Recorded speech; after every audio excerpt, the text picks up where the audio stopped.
jika Anda tekuni sungguh-sungguh ayat 31 surat Ar-Ra'd ini, maka pasti orang yang zalim kepadamu ataupun kekasihku akan terguncang jiwa raganya. Jika Anda guncangkan dengan cara diputar, maka musuhmu itu akan tumbang. Namun jika engkau guncangkan dengan cara didekap, maka si dia akan mencintaimu. Lalu bagaimana caranya? Yuk simak video ini. Kawan-kawan yang saya muliakan, walau anna Qur'anan suyirat bihil jibalu au gutti'at bihil ardu au kullima bihil mauta.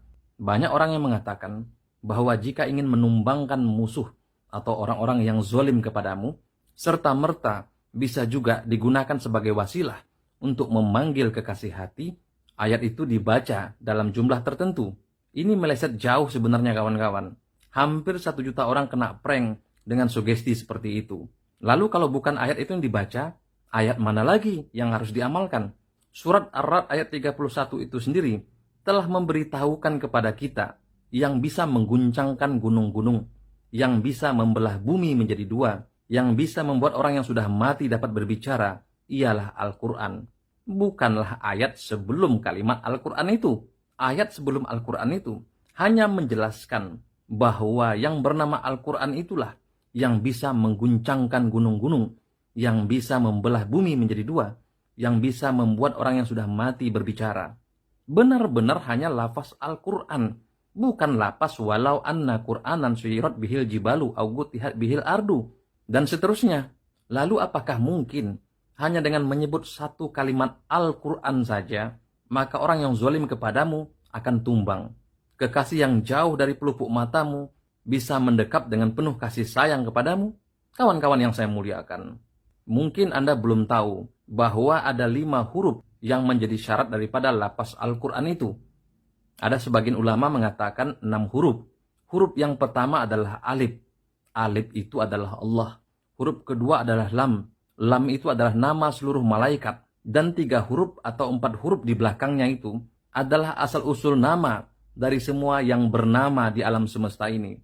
Bahkan mungkin kawan-kawan belum pernah mendengar bahwa sebelum Allah memberi nama kepada seluruh makhluk yang Dia ciptakan, bahkan sebelum Nur Muhammad itu bernama Nur, Allah telah memberi nama, yaitu Al-Quran. Jadi Al-Quran itu adalah nama yang paling tertua di alam semesta. Sebenarnya cukup dengan mengucapkan salam kepada lafaz Al-Quran saja, Gunung Semeru pernah ditidurkan, Laut Cina Selatan pernah ditenangkan, Belanda Jepang yang menyerang tunggang langgang. Syaratnya hanya satu, kita harus betul-betul menekuni ayat-ayat suci Al-Quran itu. Maka pasti akan jadi. Lalu bagaimana cara mengguncangkan orang yang zalim dengan menyebut lafaz Al-Quran ini? Goncangkanlah jiwa raganya dengan memutar foto atau nama daripada orang yang zalim kepada Anda tersebut. Pusing atau putar di tanah sambil Anda membaca Assalamualaikum warahmatullahi ta'ala wabarakatuh Al-Quran. Baca sebanyak-banyaknya itu sambil Anda memutar atau memusing foto dan nama daripada orang yang telah menzalimi Anda. Pasti jasadnya akan tumbang di sana. Tetapi ingat, jika orang yang Anda putar fotonya itu bukanlah orang yang menzalimi Anda, maka tumbang itu akan berbalik kepada Anda. Lalu bagaimana pula cara mengguncang kekasih supaya dia mendekap kasih kepada Anda? Anda dekaplah foto atau tulisan namanya. Dekap di dada erat-erat ketika akan tidur. Lalu berwuduklah Anda supaya suci dari hadas besar dan hadas kecil. Bacalah Assalamualaikum warahmatullahi ta'ala wabarakatuh Al-Quran. Kalau bisa sampaikan sebanyak 122 kali.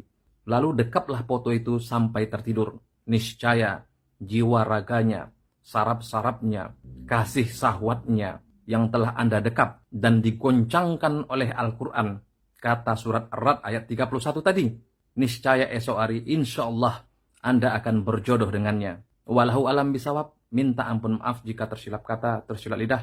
Assalamualaikum warahmatullahi wabarakatuh.